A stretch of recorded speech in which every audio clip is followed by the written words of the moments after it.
Hey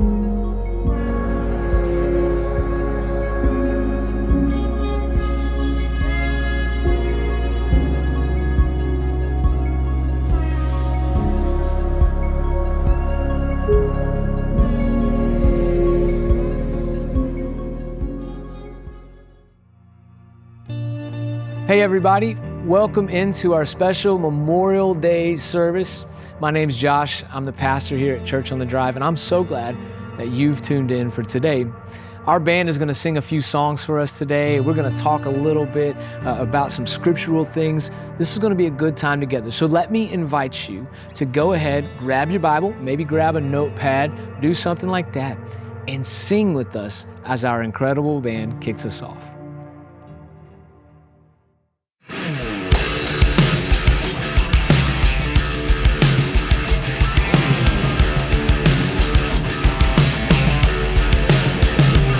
I used to live like a rebel, didn't want to behave. Thought a wretch like me could never be saved.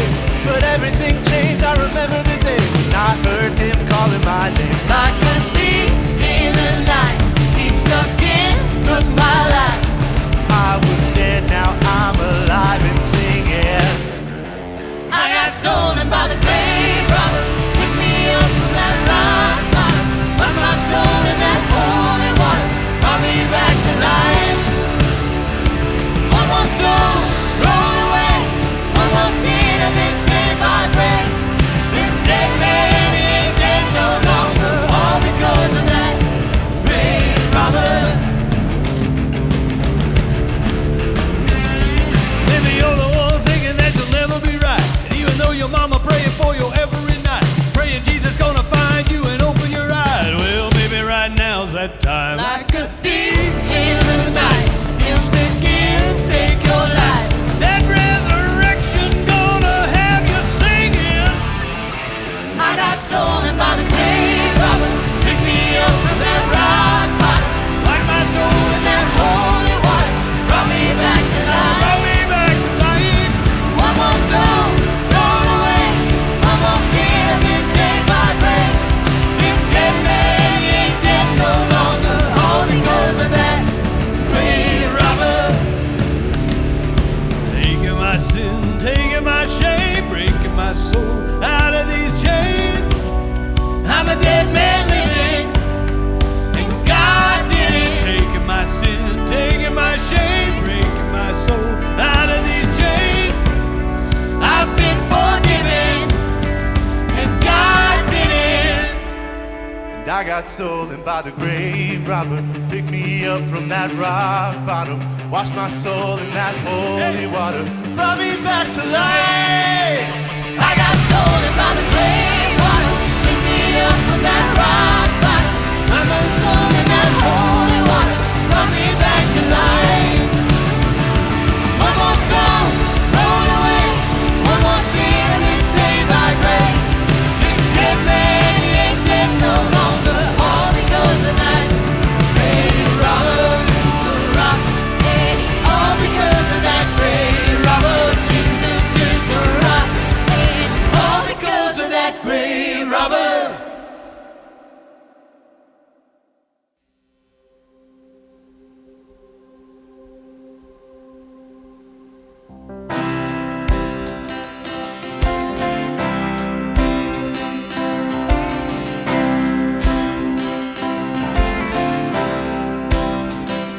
If there's a name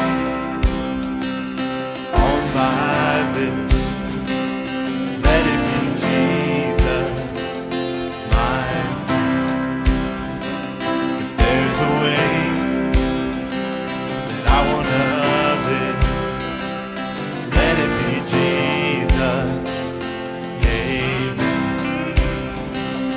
Let it be Jesus, let it be Jesus, King of kings and Son of God. In the morning, in the evening, let it be, let it be, let it be Jesus.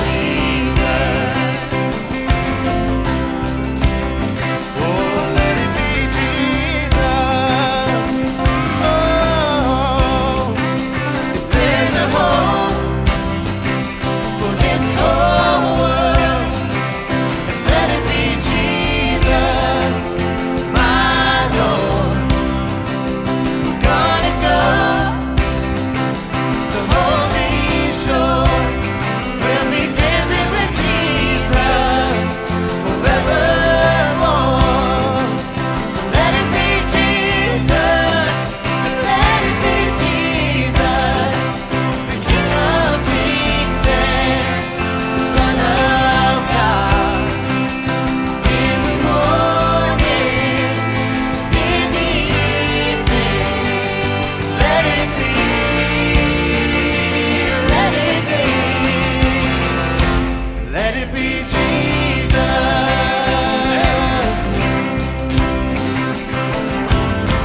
Well, welcome back in, everybody. Hey, we have a special treat for you. I've brought with me my friend, your friend, our friend, Anna GOETZ, our student pastor. Hi. And because she is so smart and has all the answers to everything in the world, I thought it'd be so great for her to come in here and talk with us about all sorts of things. All the things. I know all the things. Yeah, it's always more fun when you're around, right? So I do bring a party. That's true. Yeah, that's true. So in order to bring the party, in order to talk about the stuff we got to talk about, in order for everyone to have fun, Yes. I'd like to ask a question. Okay.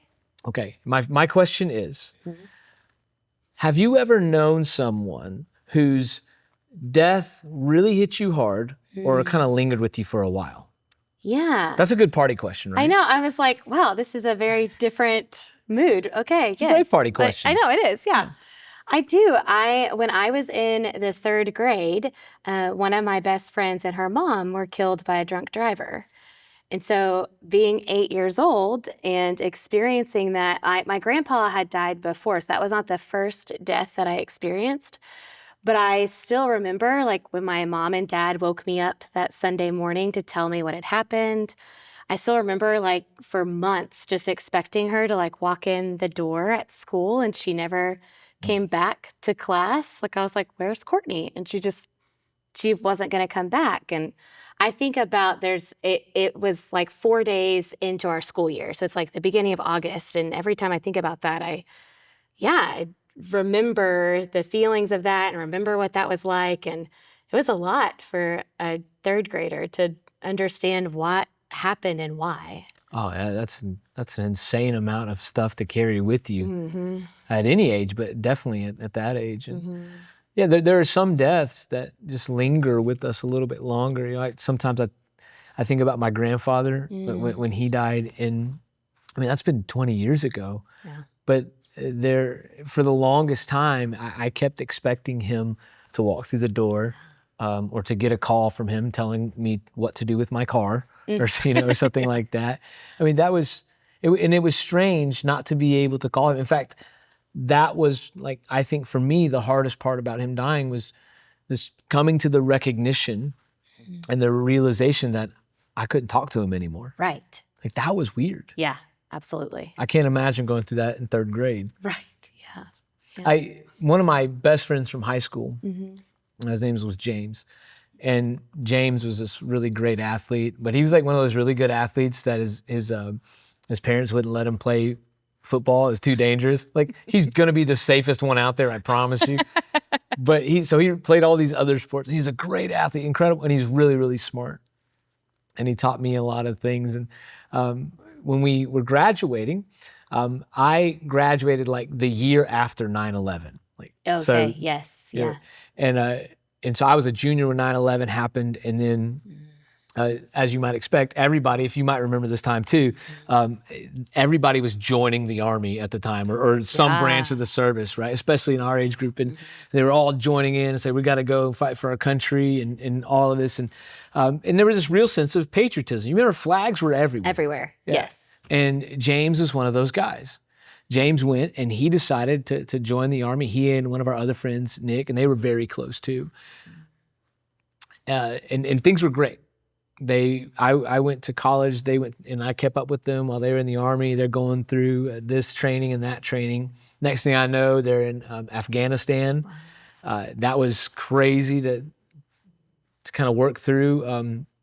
And they were in Iraq at some point. It was wild. And as has been reported, they did things on their deployment that, like, they wished they didn't have to do. And it really stayed with James. It really stayed with them. So much so that, like, he later took his own life. And I remember talking to him maybe a few months before he did, and him telling me everything he was going through, how he couldn't sleep and how this was happening, and not being equipped to fully understand what was going on with the PTSD he was suffering from, and trying to figure out how can I help him. Right. And, next thing you know, he's just not with us anymore. And that was a very difficult time. And every Memorial Day, I think about him. And so here we are on Memorial Day. I think about him and I usually at some point on Memorial Day and throughout the year, but definitely on Memorial Day, I walk off and get by myself and I just think about him for a second, because I think about a guy who I think at the time he was 22 or 23 years old, who's just not here anymore, who had so much to offer to the world. And that's hard.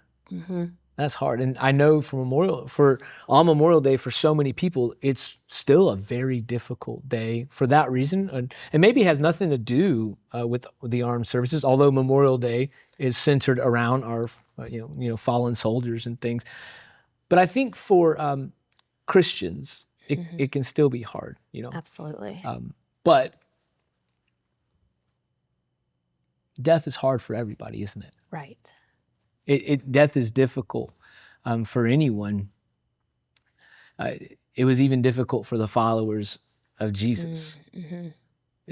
When they figured out that Jesus was dying and that Jesus had died, and when they figured out after that they were going to die and things like that were happening, and they were wondering, where's Jesus? Why aren't we living forever? And why aren't we going up in a golden chariot and stuff like that? Yeah. That was difficult. Absolutely. That was a difficult time. I think about it sometimes at funerals, because at funerals we're able to get still and able to talk about death. It's not really comfortable all the time to talk about death, but it's worth our time as followers of Jesus to talk about death and to engage with this idea, not just because death is a part of life, but because we have victory over death and we don't have to fear death. So if we could, I'd like to take a minute together, then look at John chapter 14. These are some verses that I read at pretty much every funeral that I preside over or am part of. John chapter 14, verse 1, Jesus has kind of told his followers he's going away and that people are going to deny him and betray him and all of those things. And he sees that they're hurting a little bit, and he's comforting them. Verse 1, do not let your hearts be troubled. You believe in God, believe also in me.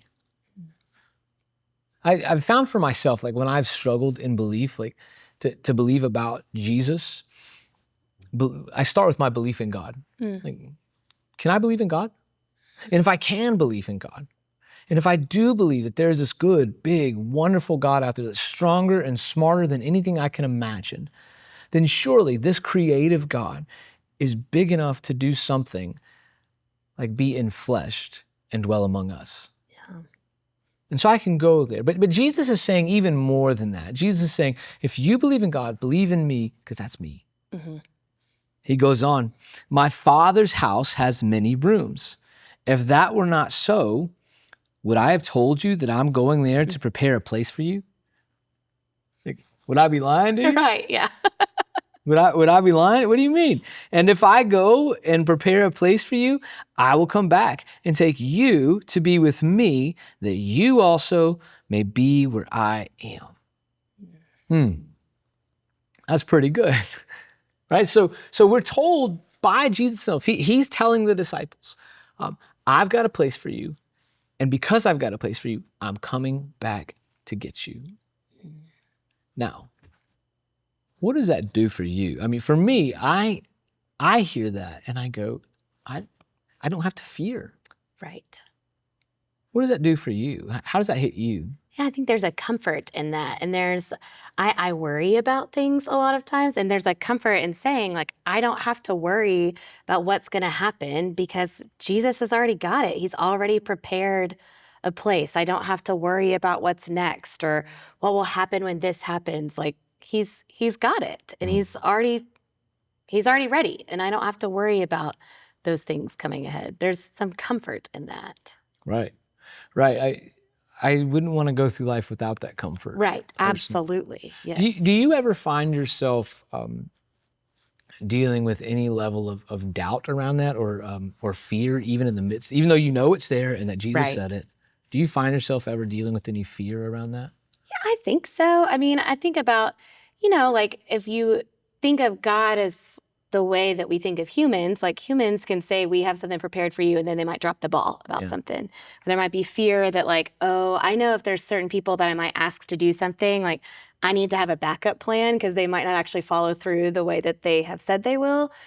And so sometimes I think like I put that idea onto God. And so there is some fear with that, but God's not human. He's a completely incredible, wonderful God that he's not going to drop the ball. And so when I can remind myself, like, God's not the way that people are, he's God and he does what he says. And I can see that through scripture. I can see that through my life. Then I can trust more in that.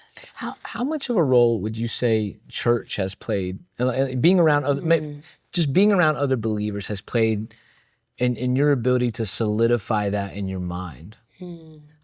And I think you learn other stories from other people. Like I could see in people's lives where God has shown up in mighty ways, or I can see things that people have prayed for, or just who they are and knowing their stories and can see what God has done. And even in just seeing the way that God has lived in their life or whatever that looks like, it encourages me in knowing that. And just being in community and having conversations about it too. Like I don't have to sit alone thinking like I'm the only one that thinks this, or I'm the only one that might be worried about something, because someone else in our congregation might have had the same thing and has walked through that before, or is currently walking through that. And so there's ways to even share with one another to see like, oh, I see how God's working in your life right now. I'm in the same place, and we can talk about that together. Right. When I think sometimes about the end and when it might be, however it might go down. I think about some of the saints I've known who were on their deathbeds. Ooh, yeah. And Rita Cheney is one who comes to mind. But there are others. But I remember her specifically saying, I'm not afraid. I know who I've believed in. Yes. I know who he is. I know what he's done for me. I'm not afraid at all. And I mean, she was consoling me. Right. I'm there doing the pastor. What? Yeah. I'm being the pastor, and she's consoling me. And I think about those men and women of God who have set the example and have shown me what it is to be steadfast.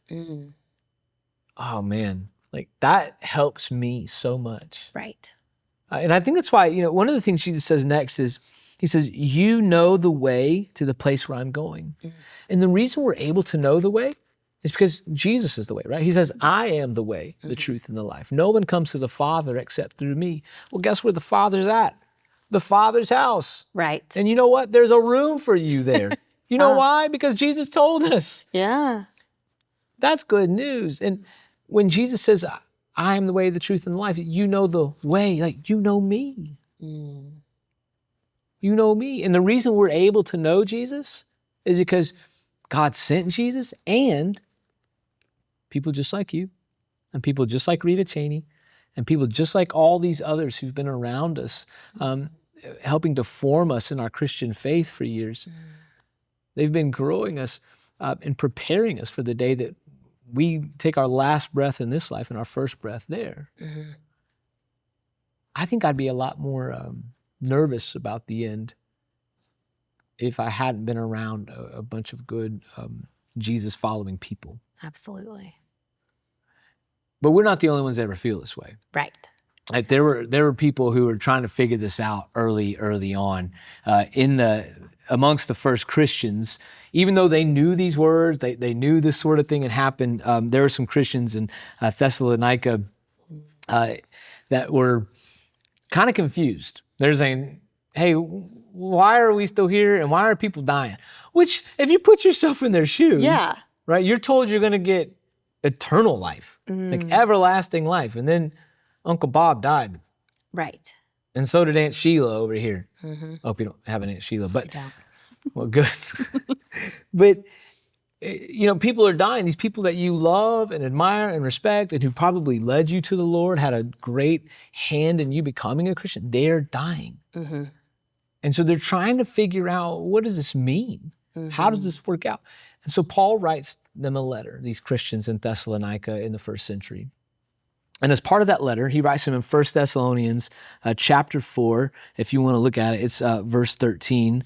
He says, brothers and sisters, we do not want you to be uninformed about those who sleep in death, so that you do not grieve like the rest of mankind who have no hope. Well, that tells me I have hope. Right. I don't have to grieve in that way. It doesn't say don't grieve at all. Right. Right? Grief is good. It's something God has given us almost as a defense mechanism in this era in which we live. One day there will be no more tears, no more sorrow. But right now, grief helps us to process everything we're walking through. Have you ever been given the message, maybe not outright, but have you ever been sent the message that your grief wasn't okay? I think sometimes it's like, why are you still sad about that, about something? Like if someone, I think even I was 8 when Courtney died. That's almost 30 years ago. And I could still be sad about it. And I think sometimes we'd be like, why can't you just get over that? And it's because it's still real. It's still grief. And I think with anyone who dies, you have a relationship with someone, it's still going to affect you even years down the road. And that's okay. I think sometimes we're uncomfortable with it. So we're like, well, why are you still sad? But that's not, you can be sad and it's okay. Yeah, absolutely. And there's room for grief. Right. There's so much room for grief in the life of a Jesus follower. But the good news is we have hope. Right. We have hope. And so we can move through that grief a little differently. It doesn't say we move through life without it. It says we move a little bit differently. Right. We grieve with hope, not without it. And that people are sleeping in death. Verse 14, for we believe, so here's why, for we believe that Jesus died and rose again. That right there is the foundation of our faith. That's where everything starts and ends, in my opinion, because without the resurrection, Jesus wasn't who he said he was. Right? At some point, you got to ask what, C.S. Lewis, he's either a liar, he's either a lunatic, or he is the Lord. Without the resurrection, he can't be the Lord. He's a liar or a lunatic. But because he was resurrected, we know he died, we know he rose again, so we believe that God will bring with Jesus those who have fallen asleep in him. So that the last time we see them on earth isn't the last time we see them. What great news. What great news for the follower of Jesus. It's not just about, I know where I'm going. It's I know where you're going. I know what's happening with you. And so even though I'm sad because I'm not going to see you anymore, I'm happy because I'm going to see you again. Right. Yes, yeah. There's this weird paradox, I think, sometimes. Well, as we go through Memorial Day, I think it's important for us to remember that we have this great hope. And we don't have to focus on death, but we also don't have to be afraid of it. Right. And we can be happy in the midst of even the most uncertain of circumstances. We can have hope because Jesus died and rose again.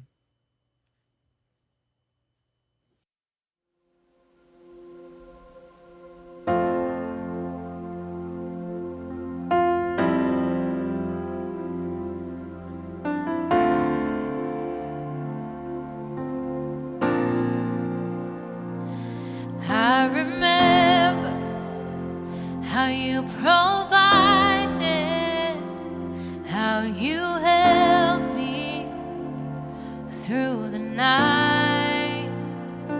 And I remember how you sustained me when you stepped in to save my life. If I knew then what I know now, I would be still and let you work it out. Jesus, I was tossed in the water, but I never went under. You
Savior, I call, quiet my soul.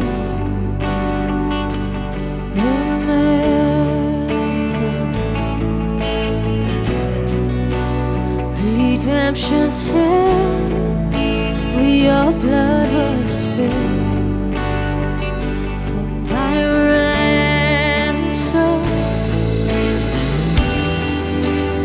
Everything I once did, I counted all as lost.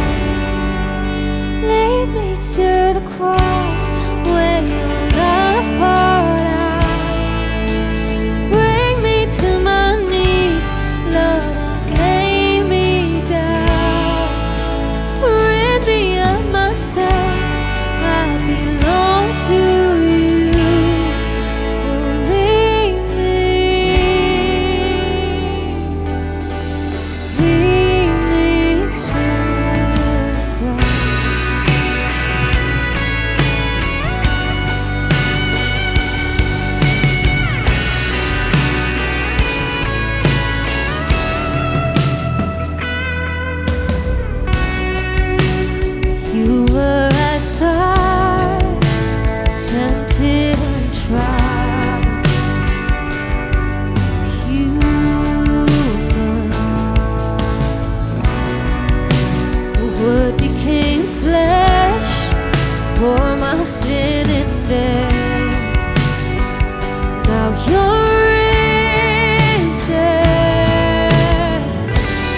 Well, it's been so good for us to be together today, and I'm so honored that you spent time on your Sunday to be with us.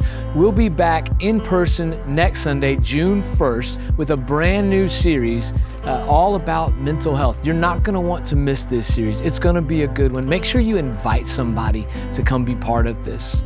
Until then, remember you are loved by the God of the universe. You're loved by this church, and because of that, you can go out and be a light.